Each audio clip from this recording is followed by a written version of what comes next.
नमस्ते, मैं हूं रंजीत झा और आप देख रहे हैं ट्रस्ट न्यूज़। हमारे साथ हैं ट्रस्ट न्यूज़ के संपादक हेमंत कुमार। सर, आपका बहुत बहुत स्वागत है। धन्यवाद।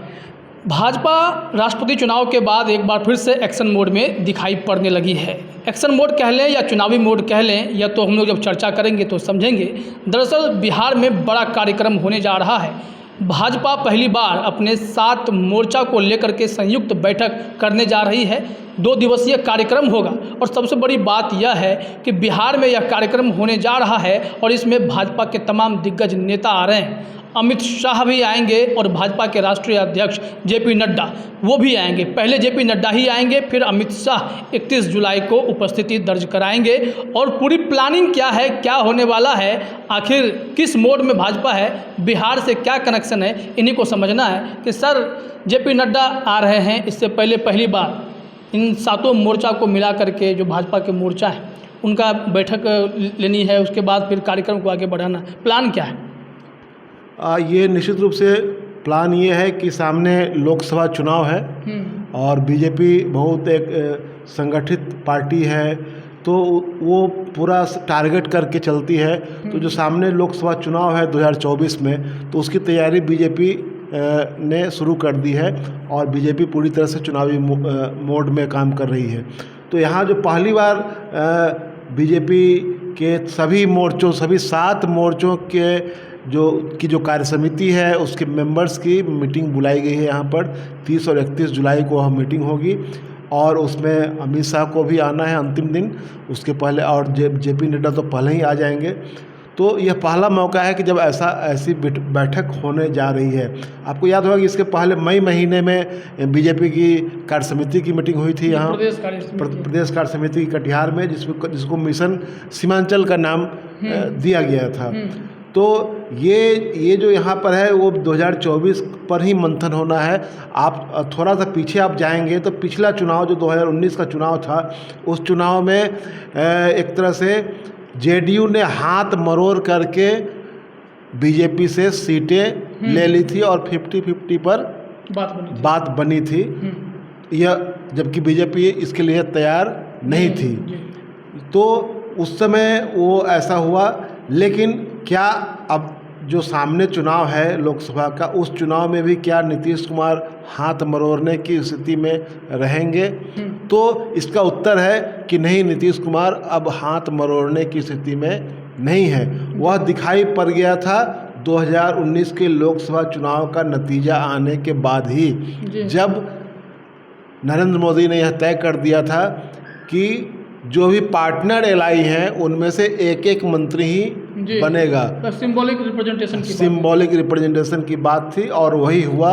नीतीश कुमार लाख चाहते रह गए, लेकिन जो समानुपातिक प्रतिनिधित्व की बात यह कर रहे थे वह बात नहीं मानी गई और एक आदमी 1 साल तक इंतजार करने के बाद तब ये आरसीपी सिंह मंत्री बनाए गए थे। जब एक्सटेंशन हुआ कैबिनेट का तो उसमें ये इनको मंत्री बनाया गया था। वो भी नीतीश कुमार की असहमति से ही बन गए थे। तो उस समय बीजेपी ने इनकी शर्तें मान ली थी। अब जो बीजेपी तैयारी कर रही है बिहार में, वह कुल मिलाकर के दिखाई यह दे रहा है कि बीजेपी अपने बूते पर अपनी शर्तों पर चुनाव लड़ेगी यहाँ पर।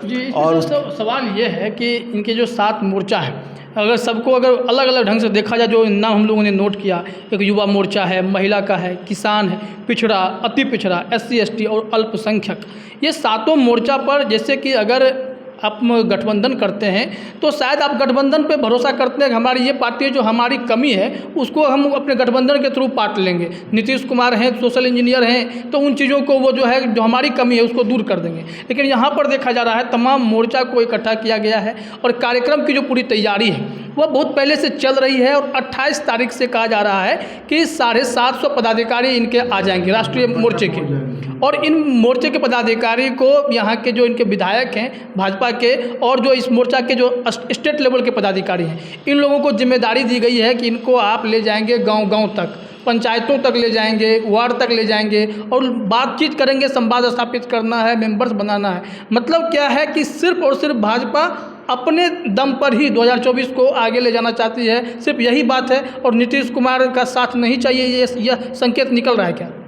बिल्कुल, ये जब अपने बूते पर अपनी शर्तों पर लड़ना चाहती है, लेकिन पोस्चरिंग उसका ये है कि नीतीश कुमार को हमको साथ रखना है। नीतीश कुमार को अलग बीजेपी कतई नहीं करना चाहेगी लोकसभा चुनाव से पहले, लेकिन बीजेपी यह चाहेगी कि नीतीश कुमार अपनी शर्तों पर अपनी शर्तें हमारे ऊपर न थोप पाए, ये बीजेपी चाहती है। आपने देखा होगा कि विधानसभा चुनाव में नीतीश कुमार जो पार्टी नंबर 1 से पार्टी नंबर 3 बन गए, उसकी वजह क्या थी कि बीजेपी ने बहुत ही चालाकी से लोजपा के चिराग पासवान को एक तरह से औजार बना करके और उनकी पार्टी से उम्मीदवार खड़ा करवाया, और मैक्सिमम उम्मीदवार लोजपा के जो थे वो जेडीयू के उम्मीदवारों के खिलाफ खड़े किए गए, और उसमें बीजेपी के लोगों को भी भेजा गया। बीजेपी के लोग भी गए उम्मीदवार बन करके, और उसको नाम दिया गया कि बगावत करके लोग चले गए, टिकट नहीं मिला यहाँ तो वहाँ जाकर टिकट ले लिया। लेकिन यह सब पूरी तरह से ड्राफ्टेड और क्राफ्टेड मामला था, और क्योंकि उसके बाद सारे लोग फिर वापस बीजेपी में चले आए, तो उस दौरान वो जो हुआ उसमें नीतीश कुमार को एक तरह से सबक सिखाया गया। जो लोकसभा चुनाव में नीतीश कुमार ने अपनी शर्तें मनवा ली थी, विधानसभा चुनाव के दौरान वो सबक सिखाया गया और इनकी हैसियत 3 नंबर पर ला करके इनको रख दिया गया। ये अलग बात है कि इनको मुख्यमंत्री बना दिया गया, लेकिन बीजेपी अब ये चाह रही है कि धीरे धीरे नीतीश कुमार फैक्टर बिहार से फिनिश हो जाए। लेकिन यह ऐसे नहीं चाहेगी कि इनसे गठबंधन तोड़ लिया जाए, इनको भगा दिया जाए। अपने तरफ से बीजेपी नहीं करेगी, नीतीश कुमार छोड़ दे अलग बात है, लेकिन बीजेपी चाहेगी कि इनको रखा जाए, रख करके भी इनको फिनिश किया जाए। बीजेपी की रणनीति इस मामले में बहुत सबसे कारगर साबित होती है कि आपको अपने साथ रख करके वो फिनिश कर देती है। मुकेश सहनी का उदाहरण आप देख सकते हैं कि मुकेश सहनी को कैसे फिनिश कर दिया गया। मुकेश सहनी भी बहुत अपनी शर्तें मनवाते थे, और उनको लगता था कि बीजेपी में हम जो चाहेंगे वो हम बीजेपी से मनवा लेंगे, लेकिन आज मुकेश सहनी कहाँ है? मुकेश सहनी की हैसियत बीजेपी ने ख़त्म कर दी। तो बीजेपी जो यहाँ आपने जो कहा जो बैठक होने जा रही है, और जो गांव-गांव जो जितने 7 मोर्चा हैं उसके लोगों को जो भेजा जाएगा अलग अलग, आपने ये प्रयोग बीजेपी छोटे से चुनाव बोचहा उपचुनाव में भी बीजेपी ने यहाँ प्रयोग किया था।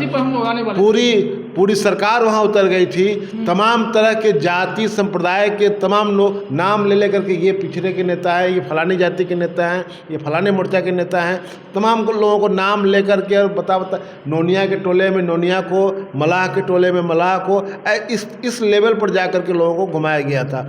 तो ये तैयारी बीजेपी कर रही है, और जो बैठक होने जा रही है इसी दिशा में है। ये अगर देखा जाए बोचहा वाली बात आप कर रहे थे, तो तैयारी बेसिकली ग्रास रूट लेवल पर होती है।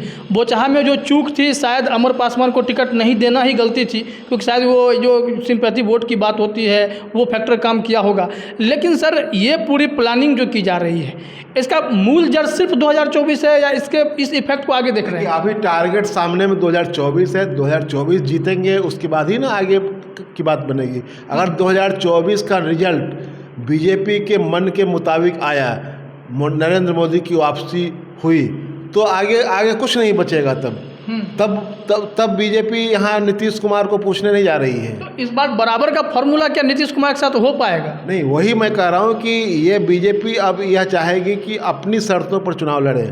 पिछली बार हुआ 50-50 पर बात बनी, बहुत लंबे समय तक खींचतान चलता रहा, आपको याद होगा, और अंतिम समय में जाकर के बात बनी थी।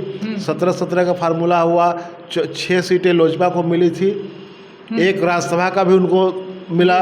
तो कुल मिला करके तो उस समय तो बीजेपी ने भी अपनी, ये जेडीयू ने अपनी शर्तें मनवा ली थी, और लोजपा ने भी अपनी शर्तें मनवा ली थी। लेकिन दोनों का हश्र क्या हुआ? लोजपा के रामविलास पासवान की पार्टी का तहस-नहस हो गया।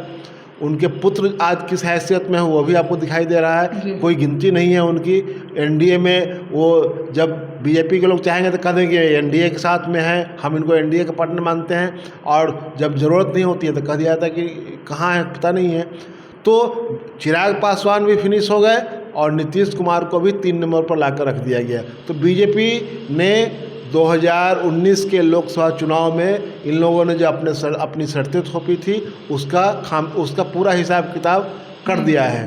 दोनों को अपनी अपनी हैसियत में ला दिया गया है। और आज की तारीख में बिहार में जो कुछ भी हो रहा है, आप देखेंगे कि यहाँ पूरी तरह ध्रुवीकरण की कोशिश चल रही है, और उस ध्रुवीकरण में बीजेपी सबसे आगे जा रही है और नीतीश कुमार आज तक कुछ बोल नहीं पा रहे हैं। आप देखें कि फुलवारी शरीफ का जो मामला है उस मामले में बीजेपी अपर हैंड है और पूरा प्रशासन उसके इशारे पर नाच रहा है। नीतीश कुमार चाह कर भी कुछ कह नहीं पा रहे हैं। लगातार मांग हो रही है कि मुख्यमंत्री होने के नाते आप क्यों नहीं बोल रहे हैं। मीडिया का एक बड़ा हिस्सा जो है वह लगातार आतंकी फुलवाड़ी, आतंकी पाठशाला लिख रहा है पूरे एक इलाके को, और वो बातें लगातार चल रही। तो ये बीजेपी की पूरी रणनीति का हिस्सा है। एक चीज़ और है कि इसमें अल्पसंख्यक मोर्चा को भी लगाया गया है, इसकी भी बैठक करनी है। अगर एक चीज़ अगर देखा जाए तो भाजपा ने तो तमाम जगहों से सफाया तो कर ही दिया है, एक भी अल्पसंख्यक में अगर मुस्लिम की बात करें रिप्रेजेंटेशन खत्म होता जा रहा है। लोकसभा में कोई नहीं है, राज्यसभा में कोई नहीं है, 1379 विधायकों में भी कोई नहीं है। अब बस दो जो विधान परिषद में है उत्तर प्रदेश में जिनको मंत्री बना कर रखा गया और बिहार में एक मंत्री बना करके रखा गया है, बस 2 जगह पर। आखिर ये मैसेज क्या है? शाहनवाज हुसैन को अगर बिहार में मंत्री बना करके रखा गया है और यहाँ अल्पसंख्यक मोर्चे की बैठक करनी है, यहाँ पर क्या टारगेट है? जो एजेंडा चल रहा है भाजपा का कि हमको सिर्फ हिंदुत्व को आगे बढ़ा करके चलना है, मुसलमान को साइड करके चलना है, जो दिख रहा है, लेकिन यहाँ पर बिहार में एक सिंबॉलिक रिप्रेजेंटेशन दे करके क्या है, मिशन कुछ और है। ये बीजेपी का ध्रुवीकरण इस लिहाज से है कि जो ये फार्मूला बीजेपी ने यूपी में के चुनाव में आजमाया, विधानसभा यूपी के चुनाव में वो जो 80-20 का मामला, जो 80-20 का उन्होंने प्रचारित किया, वो सीधे तौर पर मुसलमानों का वोट नहीं चाहिए हमको। वो बिना कहे हुए ये कहा जा रहा था कि मुसलमानों का वोट हमको नहीं चाहिए। और उसी दिशा में ये जो जिन लोगों को फिनिश किया गया है, जैसे मुख्तार अब्बास नकवी को मंत्रिमंडल से चले गए, वो राज्यसभा उनको रिपीट नहीं करवाया गया। तो यह एक पोस्टरिंग है कि मुसलमान अगर है तो वो हमारी मर्जी पर है, अगर हम चाहेंगे तो उनको कोई मंत्री बना देंगे, कभी राज्यसभा भेज देंगे, लेकिन अब उनकी चिंता करने की ज़रूरत नहीं है। इस मोड में बीजेपी ये ला रही है, इसीलिए ये प्रचारित करवाया जा रहा है कि वो जो कुछ भी है 80 और 20 का फार्मूला जो यूपी में आजमाया गया था, वो धीरे धीरे पूरे देश का फार्मूला वो बीजेपी देखा जाए तो बिहार में कहा जाता है कि MY फैक्टर बहुत ही कारगर फैक्टर है, तो यहाँ पर शायद M को नज़रअंदाज करने की बात होगी क्या? बीजेपी मुस्लिम वोटरों को नज़रअंदाज करके ही चल रही है। नहीं तो ऐसा क्या है? देखिए, सबसे बड़ी बात यह है कि लोकतंत्र जो है वो सिर्फ संख्या का ही मतलब नहीं है। लोकतंत्र में भागीदारी का भी एक सवाल होता है कि आप उन तबकों को भी भागीदारी देते हैं जिनकी बहुत मजबूत सामाजिक हैसियत नहीं है, उसके बावजूद आप सिस्टम में उनको लाते हैं, उनको विधायक बनाते हैं, उनको MLC बनाते हैं, उनको राज्यसभा भेजते हैं, उनको लोकसभा में लेते हैं। उनको आप जो भी लोकतांत्रिक सिस्टम है, जो प्रणाली है, उसके भीतर में समाहित करते हैं, इसलिए कि ताकि ये रहे कि सभी लोगों का उसमें भागीदारी हम सुनिश्चित कर रहे हैं। लेकिन बीजेपी जिस लाइन पर चल रही है उसमें यह है कि उसको मुसलमानों से उतना विशेष कोई मतलब नहीं है। वो इसी फार्मूले पर चल रही है क्योंकि ध्रुवीकरण करने में उसको इस लिहाज से उसको ज़्यादा सहूलियत होती है कि इनकी चिंता करने वाले दूसरे लोग हैं, आपकी हम चिंता करते हैं, इनकी चिंता दूसरे लोग करें। इसी लाइन पर ये बातें आगे बढ़ रही है। अभी एक उदाहरण अभी चर्चा हो रही थी कि अभी एक नया खबर चल रही है कि वहाँ हाजीपुर में 5 मुस्लिम लोगों को पकड़ा गया है जो बसहा बैल लेकर के घुमा रहे थे, और उसकी खबर इस रूप में चल रही है कि ये वेश बदल करके साधु वेश में घूम रहे थे। अब ये आखिरकार क्या मामला है नहीं है, ये तो जांच पड़ताल के बाद आएगा, लेकिन मोटा मोटी ये बात समझ में आ रही है कि बसहा बैल लेकर जो लोग घूमते हैं और घुमाते हैं, उनकी जाति और धर्म के बारे में बहुत अधिक ये पक्के तौर पर कोई नहीं कह सकता है। उसी तरह जैसे कि रेलवे स्टेशनों पर, बस स्टैंड में बहुत सारे लोग ये एक डोलची में भगवान की तस्वीर रख करके उसमें कुछ दाना मकुंदाना, उसमें कुछ ये आपको टीका चंदन रख करके घूमते हैं, लोगों को लगाते हैं। तो सारे लोग तो ब्राह्मण होते नहीं हैं, वो तो एक तरह से एक व्यवसाय ही हो गया हुआ है। तो ये मैं इसलिए कह रहा हूँ कि जो पूरी तरह से ध्रुवीकरण की जो बात चल रही है, तो ऐसे उदाहरणों को, इस तरह की खबरों को बहुत हाईलाइट करना। अभी जैसे कि एक खबर चल रही थी कि सीमांचल के किशनगंज के 19 स्कूलों में, ये 90 स्कूलों में शुक्रवार को छुट्टी होती है। तो आपको ये जानकारी ये उन लोगों को बताना चाहिए कि संस्कृत विद्यालयों में छुट्टी किस दिन होती है और संस्कृत विश्वविद्यालय में किस दिन छुट्टी होती है, जी ये लोगों को नहीं पता है। जी तो ये चीज़ें इसलिए चल रही है, मैं इसलिए कह रहा हूँ कि जो ध्रुवीकरण की जो कोशिशें चल रही हैं वो बिहार में इसका प्रयोग करने का बहुत बढ़िया ये तैयारी चल रही है। उसमें मीडिया का एक बड़ा हिस्सा इनके साथ में है और इसी वजह से ये चीज़ें हो रही है।